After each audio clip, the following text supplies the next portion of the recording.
Magandang araw po mga kababayan. Welcome po sa Pinilang Alakbay. Ayan, pagsasaluhan po natin yun ay isang mesang almusal. Meron po tayong pritong itlog, tosino, longganisa, pinasingaw na okra, ampalaya, may kape, may pipino, may pritong talong, bagoong, pritong bangus, manggang hinog, corned beef, bagoong na may suka, sinangag, at meron po tayong cake dahil birthday ko po kapon.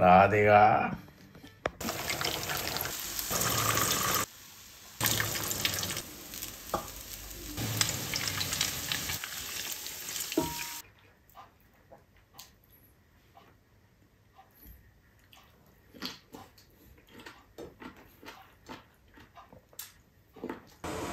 Magprito po muna tayo ng itlog. Ang gagawin ko po ngayon ay sunny side up na natatakpan ng bundok. Bakit? Kasi golden brown.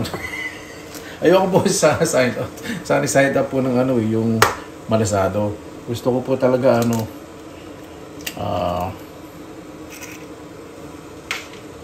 excited ako. Dahil pala pinainit ko po mantika. Buti non-stick po itong kalan ko. Pag hindi po non-stick po yung kalan po ninyo, painitin nyo po muna yung mantika para hindi po dumikit. Pag napiprito kayo ng itlog.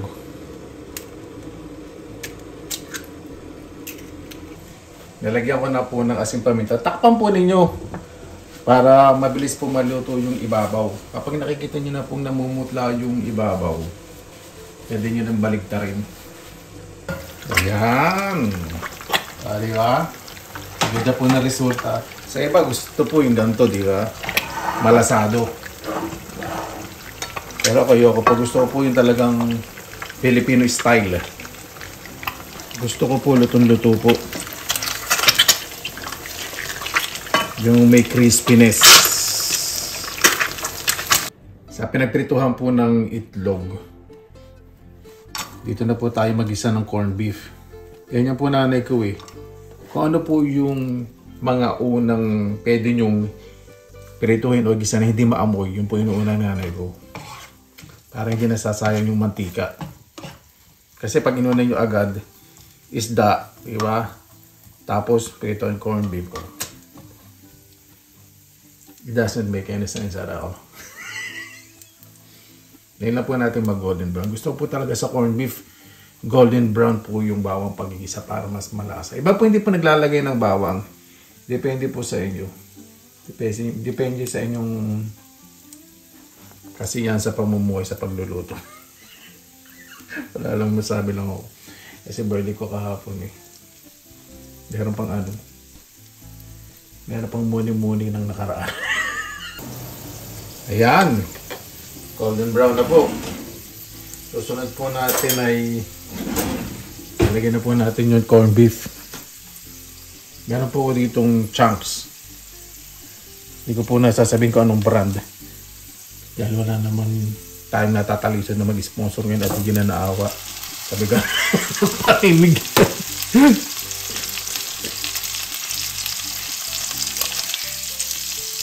Bilhin mga produkto nito. Alam mo naman, porket nila sikat eh. Kahit man lang kalahating litro o pang kilo eh. Hindi man lang makapamigay. Diba? Ay nako. Wait a second. I made a mistake. Ayan. Kasi sentimiento ko eh. Lagi ko na po yung sibuyas na puti. Buti na lang malaking kawali. Para mag-isa rin ng maayos. Igisa ko muna ng maayos itong sibuyas bago ko durugin itong corned beef. Chunk po yan eh, chunks. Medyo bubuok. Kaya pwede ko nang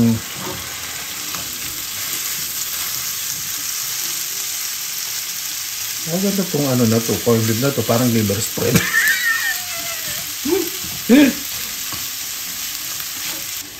Lalagyan po ako ng konting asin, konti lang ha. Iba po, syempre naglalagay ng tubig. Depende po sa inyo. Nanay ko po naglalagay ng tubig na malilit po kami para magkasa sa aming 6 na magkakapatid. Kapag ganito ulam na ko po. Siyempre bihira lang kami makatikim ng ganito. Yung father ko, galing sa Saudi, yung dami uwing ganyan. Talagang gusto niya matikman namin lahat. Pero po na gano'n, no? Pag bumili sa Pilipinas, siyempre, ayun po yung pinaka reward sa pinaghirapan ninyo. Makita po ninyo yung mga mahal nyo sa buhay na matikman. Yung mga hindi nila nakakain dati. Wala po muna tayong hugot. Example lang po yun. Ang corned beef, hindi nyo naman po kailangan i-golden brown. Huwag nyo ibusan ng ibusan, baka mamaya maging kape yan. Ganyan lang po.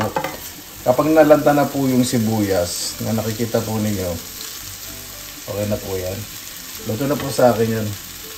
At maglalagay po ako sibuyas na pampalantod sa eksena. Toppings po. Pag malalagay po kayo hilaw na sibuyas, yung kapag luto na, saka nyo halu-haluin. Para matanggal yung tapang. Hindi na, tanggalin nyo na. Luto na po yan. Sa pinag-gisa ng corned beef, pagkagisa, pinunasan ko lang po yan ng, ano ba yun? Yung parang tissue. Nakalimutan ko na naman ang English version. Basta yung parang tissue na yun. Napiprito na po ako ng bangus. Ito po ang technique para mas malinamnam. Tingnan po yung bangus. Sa may mga kasipagan sa kusina at sa pamumuhay. Wapang atsuete oil. Wala, magpapainit lang po kayong mantika. Medium low heat. Lagay nyo po yung buto ng atsuete. Medyo halu-haluin po ninyo hanggang sa kumulay. Pero ginawa ko po, nag-separate akong gisa ng bawang para mas masarap. Lalagyan ko lang po na ito ng atsuete oil para medyo kumuli ng konti sa ating bangus pag pinipirito. Yun po yun. Diba? Para eye-catching. Kapag may mga kainan kayo, nagmamayabang kayo, maganda tignan nyo nilulutan. Yan po. Atsuete oil is the answer. No artificial food coloring. Just natural. Ayan. Yung bangus po, pinagulong ko po sa harina para hindi po matalsik. Sa mga gumagamit po ng collagen, glutathione, para hindi naman masira yung pinagagastos sa mga braso sa kalanturan ninyo. At ayaw yung matalsikan. Diba? Pagulungan ninyo sa harina, lagyan nyo lang yung harina ng konting asin, paminta o kahit anong pampalasa na gusto ninyo. Saka kayo prito. Pero bago nyo prito, itaktak nyo muna. Taktak nyo muna yung uto nyo. Uto. Hindi uto. Itaktak nyo muna yung ulo ninyo. Yun. Para matauhan naman kayo na hindi puro iniisip nyo yung kalanturan sa katawan nyo kaysa yung lalamunin ninyo. Tinitipin nyo yung pagkain ninyo pero yung naku, ako ba? Nakailam sa pamuhay ng pamumuhay. Napakilaman yung mga gano'n. Inuuna yung mga gano'n kaysa kakainin. O diba? Yan, taktak po natin. Kasi pag sunog po yung harina, hindi po masarap pag binipirito. As in, taktak na taktak po. Yan. And then, let's dip it into the pan. O diba? Siyempre napapansin ninyo. Kaya pakatakunti naman ng mantika mo. Walang pakialaman Nangawi. Napakailaman yung baloktot na tiratis ng bramoy. Pag pumupunta ka sa amin, hindi pinakikailaman. Hindi, maluluto po yan. Kung gusto nyo pong i-deep fry, kung may kariwasaan naman kayo sa buhay, may pambili kayo mantika, okay lang. Nagmamahal na rin ang mantika. Kailangan sapat-sapat lang pagpiprito. Sa pagpiprito po, dapat medium heat lang po para hindi masunog yung pipirituhin ninyong isda. Baka mamaya sobrang lakas ng apoy hindi pa nakakarating yung isda doon sa lulutuin, sunog na ang buong kaluluwa. Hindi, para golden brown.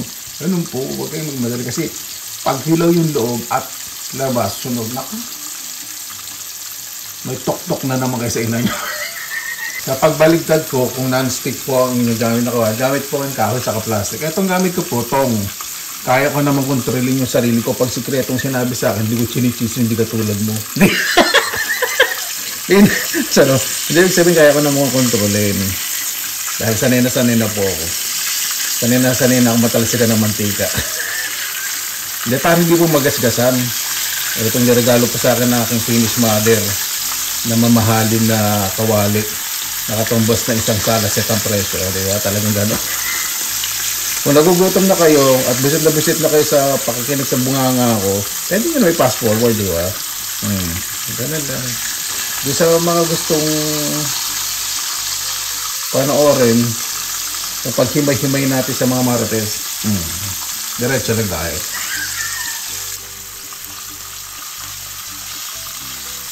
Ayan, kitang-kita mo naman, di ba? Kitang-kita mo naman, hindi na dapat sabihin yan. Ayan. O, di ba? Napakaganda po ng resulta dahil sa Atsuete oil.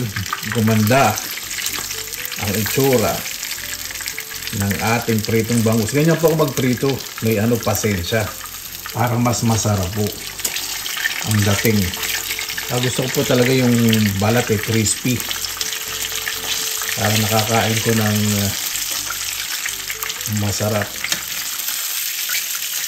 Pero iba po sa inyo, kuya ano ba yan? Bakit ganyan bangus mo? May mga palikpik pa. Lumayo-layo ka muna, gantong mainit ang ulo o gutom ako. Siyempre, pag kayo kakain, kung gusto nyo yung crispy, okay lang yung crispy. Pero pag may kasama naman kayo na may mga edad, di ba? Yung postiso, walang postiso gamit. Huwag nyo naman masyadong crispy. Baka naman pagkagat nun, siya wala nang postiso, sumama pa yung kaluluwa ng bungo. O, di ba? Lalo ng nanay ko. Pag nagpiprito ng crispy, uminit ang ulo sa akin kasi walang ngipin yun.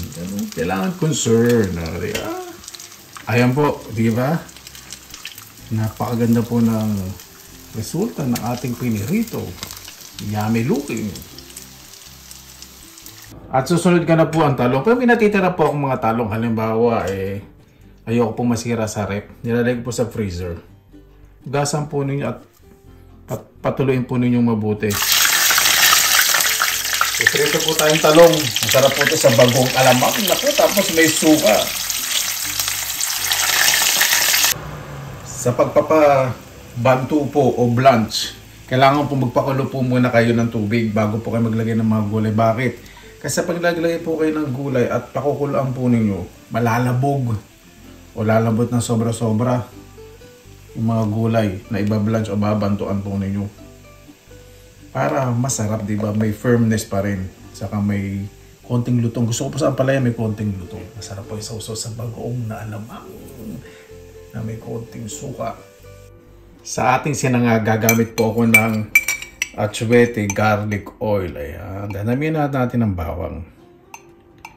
Dapat, pag maglalagay po kayo ng Atsuete garlic oil, huwag po masyadong mainit ang kawali dahil ito prito na po yung bawang para hindi siya masunog. Medium low heat po muna. Paglagay ninyo yung kanin, saka nyo po i-medium heat o medium high heat. Saka ibusan nyo po ng maayos yung inyong sasangag para mas masarap. Gagamitin ko po basmati rice. Napakasarap po kasi nitong kanin po na to. Buhagag po talaga. Ayan.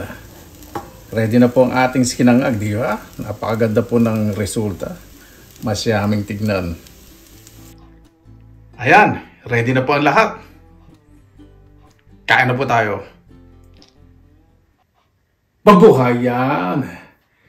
Maraming salamat po sa Panginoon. Nagkasama-sama naman po tayo. Naway safe po lahat. Bago pa nag-usap, salamat na po muna natin ng Panginoon. Panginoon, maraming salamat na po sa biyayang binigay po sa amin sa araw na ito. Naway ang bawat isa po iligtas. Ganun din po kanilang mga mahal sa buhay. Kayo na po ang bahala po sa amin. Sinusuko na po namin sa inyo lahat sa ngalan ni Jesus. Amen. Di ba?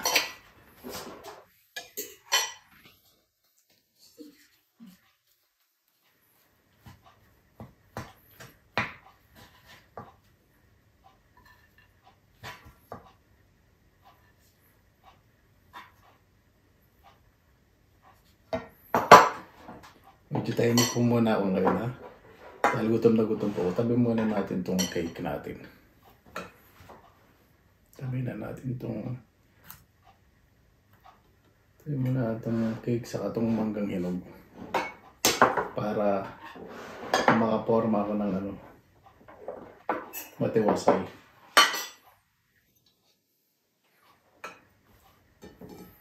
Yan. Ito. Ang namimiss ko. Pritong bangus. Okra. Palaya. Pritong talong. Higaan natin lahat. Corned beef. Maya muna. Kasabay na mga yun. By batch ang gagawin natin. Inalalaman pang by batch. Meron din po ako ditong lemon at toyo.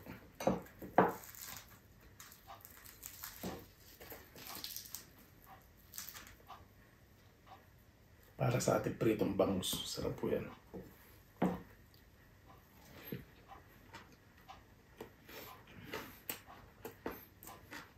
Oh.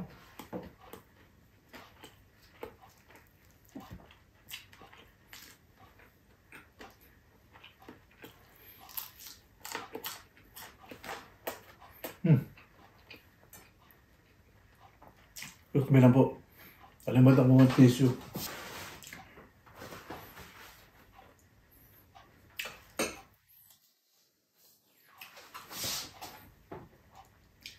Like ko muna yung ano dito. Itong mangga. Saka itong cake. Ito layo ko muna na konti. Yan. Parang may lalagyan ako na aking miss-miss.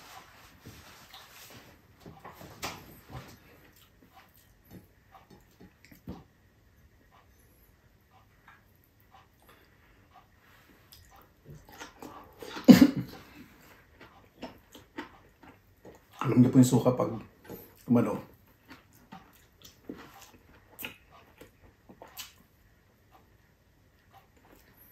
Oh.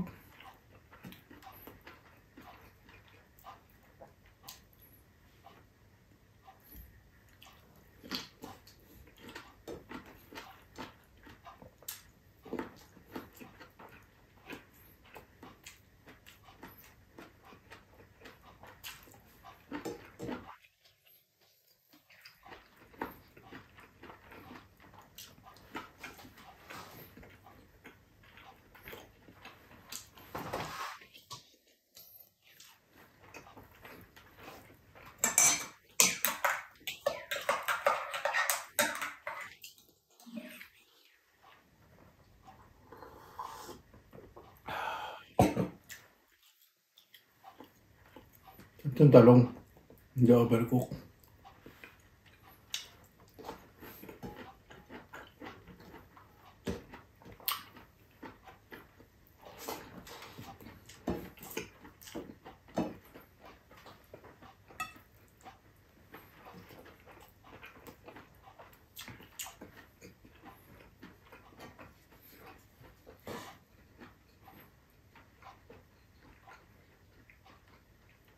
Medyo puyat po ako dahil kahapon siyempre, kailangan pong asasuhin po yung mga taong nagmamalasakit at nagmamalasakit dito dahil sa kaarawan ko.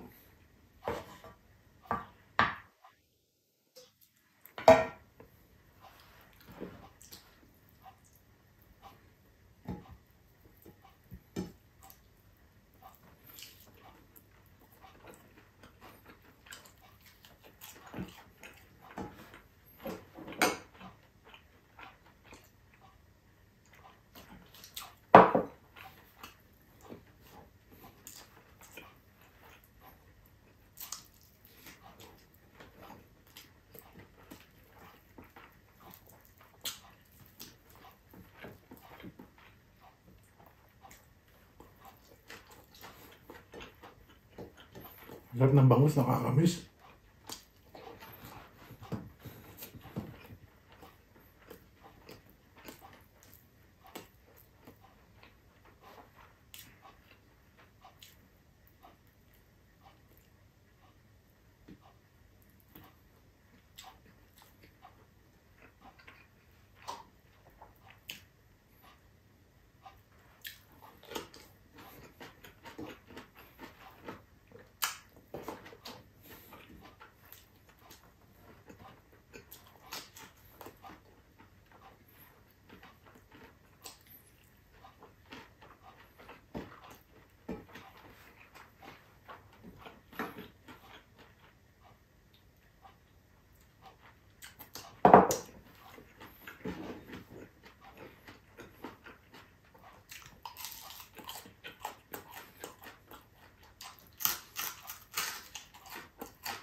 Andito naman tayo second batch. May mga ganun-ganun pa. May natira pa kasi ng tusino sa kalongganisa. Ito, corned beef. No, mahal po ng corned beef. Ito galing sa Pilipinas, siyempre. Ang import, siyempre, yung transport fee, yun ang napapamahal.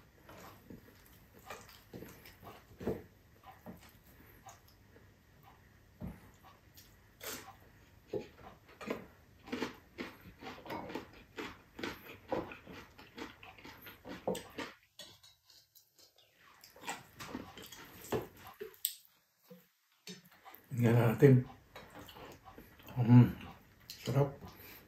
Sarap na corn kahit mahal.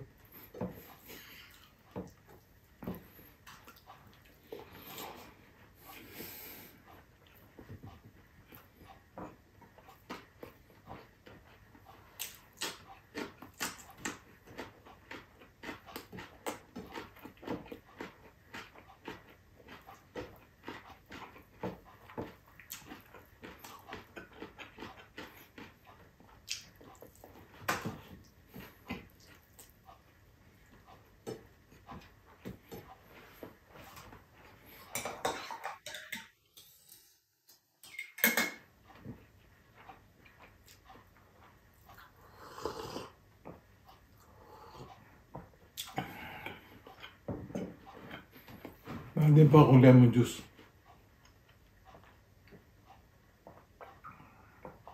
Sarap. Yung lemon juice, di ko nilagyan ng asukal. Gusto ko pa kasi malasahan yung freshness.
Sarap na ganito, no?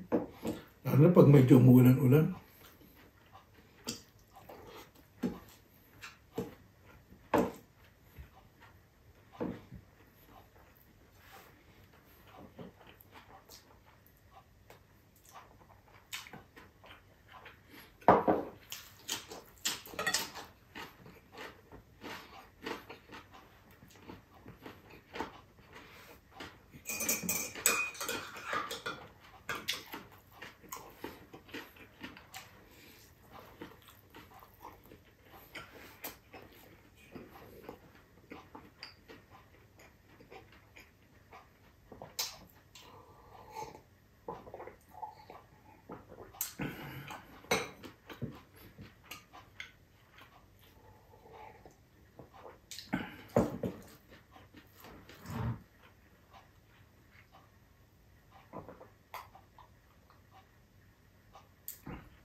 Hindi pa po tayo tapos. Mangga pa tayo. Sa mangga, hindi naman siya masyadong hinog. Okay.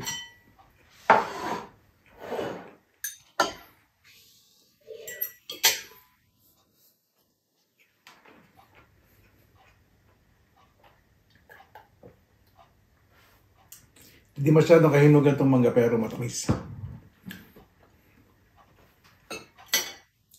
I-cake po muna tayo. Sarap po ng cake dito sa Finland.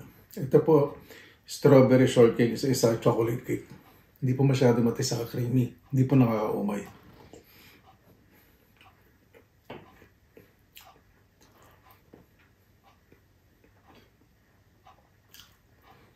Mamaya punta ako sa living room. Mag-ano rin ako ng tsaa. Pagkakapit siya. Para sa cake. Kunti lang naman tinimplang kape.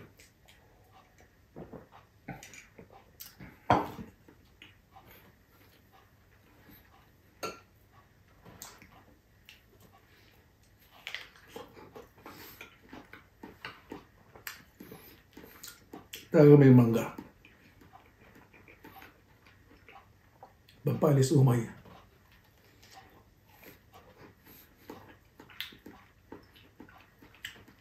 Tamis na mangga na to.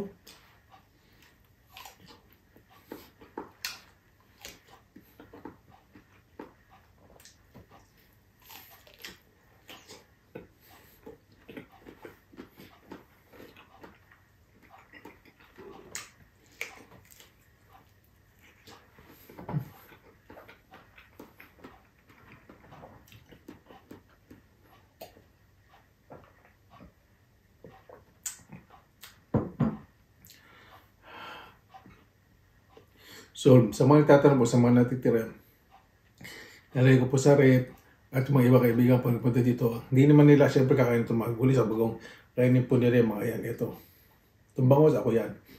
Tatago ko po yan. Tatong gulay. Kain nila na corn beef. Ito, tomato. Maya, busa po yan. Ano po, bago po tayo magtapos, pasalamatan po muna natin ng Panginoon. Pagkano maraming salamat po sa biyaya po sa amin sa araw na ito. Dawa yung bawat isa po mas maging mabuti po sa kapwa. Sarap pong kumilos sa walang pangingilagaan, wala pong pamimintas. Dawa yung bawat isa, mas po nila lang po ang hindi po aganda sa kanilang mga sarili kaysa po makita po ang kamalian o hindi po maganda sa ibang tao. Dawa yung bawat isa magkaroon po ng kontento sa kanilang pagkatao, Panginoon. Kaya na po bahala po sa amin, sinusulat po namin sa inyo lahat sa kanila na Jesus, amin. Ano po, maraming salamat naman sa inyo oras nila sa Pinilang Alakbay. Basta lagi pa tayong positive vibes, good vibes. God bless, ingat palagi magandang araw. Laban lang!